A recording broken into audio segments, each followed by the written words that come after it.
what's up guys, I am BlackOpsAmazing, welcome back to another zombies video on the channel, back again with a Q&A where we take your questions from the comment section below to do with the zombie storyline, Easter eggs and much more, and we answer them. So if you enjoyed today's video, drop a like, rate, and of course if you want to, if not, it's up to you guys, whatever you want. Make sure you also subscribe to stay up to date with the latest zombies content on the channel. Also click that bell notification icon as well, and also one more thing, follow me on Twitter, link will be down in the description. But without further ado, let's get into it. Here we go. So the first question of the day from Hamad says, "Hi BOA, I have a question. Who made the hacker device in Moon and how does it work?" So this up on screen now is the hacker. It is an item that we could use in Moon that could help us out in several different ways. Now we don't know specifically who made it, although since it is in a Group 935 base, I would presume that it's made by Group 935, but like I said, I don't know specifically who made it. I would just say Group 935. As for how it works, well, there's loads of different things that this can do. Obviously, it's called the hacker, which tells you that it can hack things, like the Pack-a-Punch machine. You can also hack the excavator,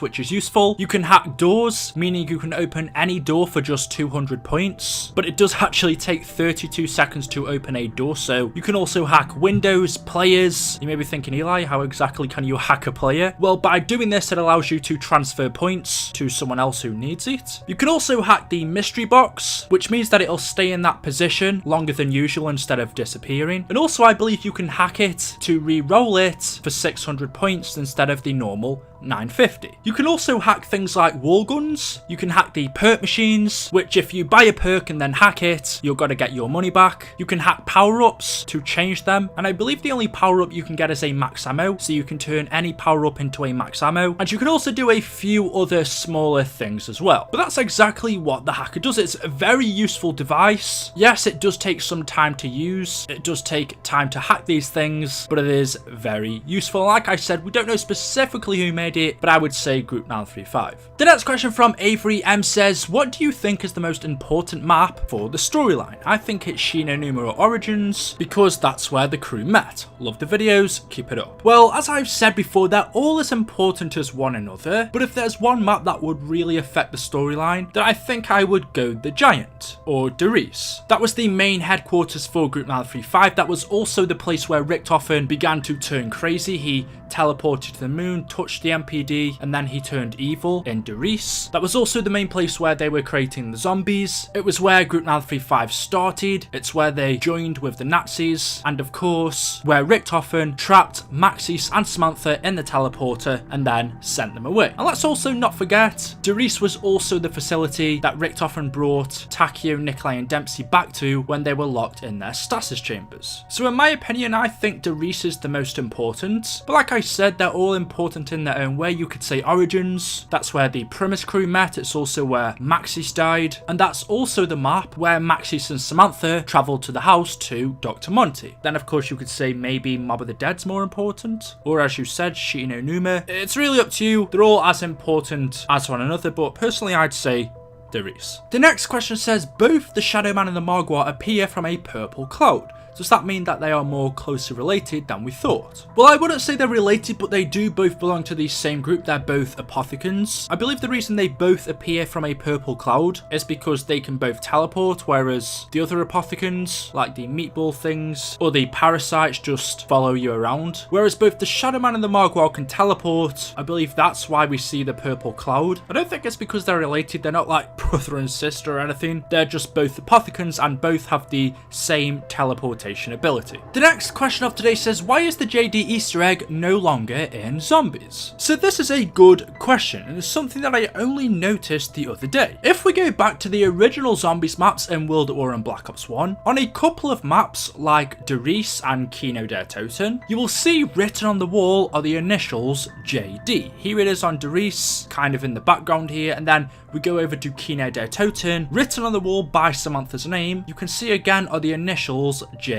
D. But now if we go to Zombies Chronicles and we go to our new remastered version of these maps, if you look on Kino, the writing is still on the wall. We have Samantha's name, but JD isn't there. And again, if we go to the Giant on Black Ops 3, JD's not there. And I believe there was also a few other maps that it may have been written on, but you will see JD is nowhere to be seen. So why are all of the older Easter eggs that was on Kino and Doris, all of the little bits of writing on the wall, that's all returned in the new remastered maps, but the only piece of writing missing is JD. It's now gone. Well, there's always been a lot of mystery behind what this actually means. No one 100% knows what JD stands for. However, a lot of people think that it means JD 2020. JD 2020, or Josh Olin, was the community manager for Treyarch. Now, I believe from what I've seen, he no longer works for them. He does his own thing now. But don't you think that it's just strange that as soon as he leaves, JD stops appearing in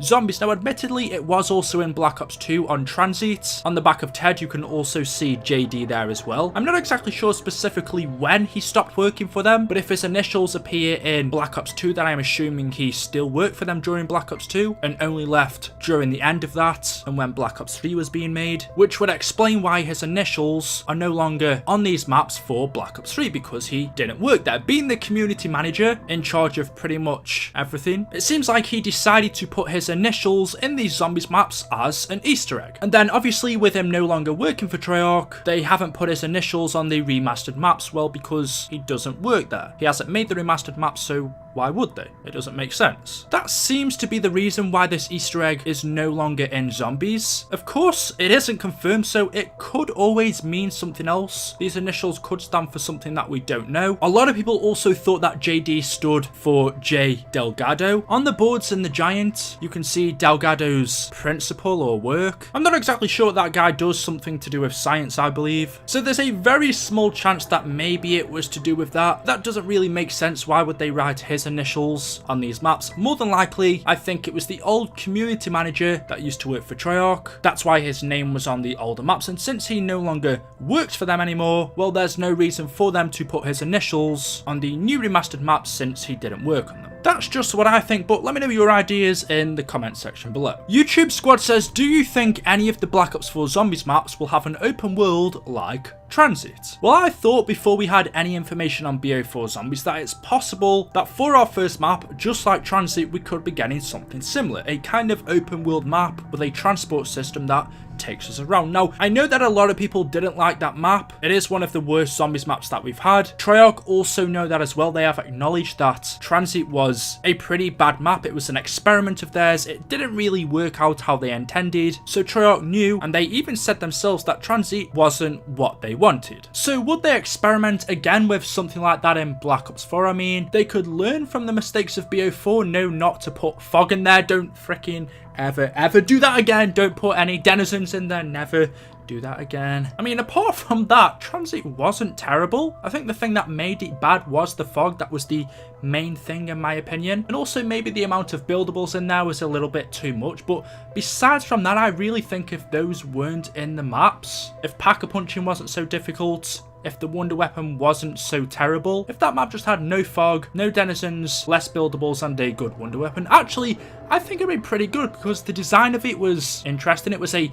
different map. I did like the transport system of the bus. T.E.D. was cool. So I think they could learn from the mistakes of Transit and try and do something similar again. That is something I'd actually be really interested to see, but honestly, I don't think they would do that again. However, it is something I would like to see. The next question from Lena says, BOA, why does the old Nikolai talk about vodka so much? Well, we all know that Nikolai loves his vodka. He is notoriously a drunk, especially in the old storyline, but there are two different stories, so there are two different reasons why Nikolai likes vodka, why he drinks so much. In the original timeline, Nikolai's wife was killed when the Germans advanced into the Soviet Union. She was killed by the Germans, and so in an effort to numb his pain, Nikolai increasingly turned to vodka. And when he was drunk, he thought of imaginary wives that he never had, and he commented about them as if they were real to hide the pain buried behind his true self. So that is the reason why Nikolai drunk in this timeline. His wife was killed by the Germans, and so in order to numb the pain, he began to drink vodka. And when he did this, he imagined up wives that never existed to try and bury his true pain. That's why Nikolai in the original timeline mentioned that he had 5, 6, 7, 8, 9, 10 different wives. None of them actually existed, they were just ones that he made up to try and bury his pain, when the real reason he actually drinks is because his one and only wife was killed. Anyway guys, that is it for today's video. Hopefully you have enjoyed. If you have, you know what to do. Drop a like rating, make sure you are subscribed to stay up to date with the latest zombies videos on the channel, and also click that notification icon as well. Leave your questions in the comment section below, and I will see you all in the next video. Until then, goodbye.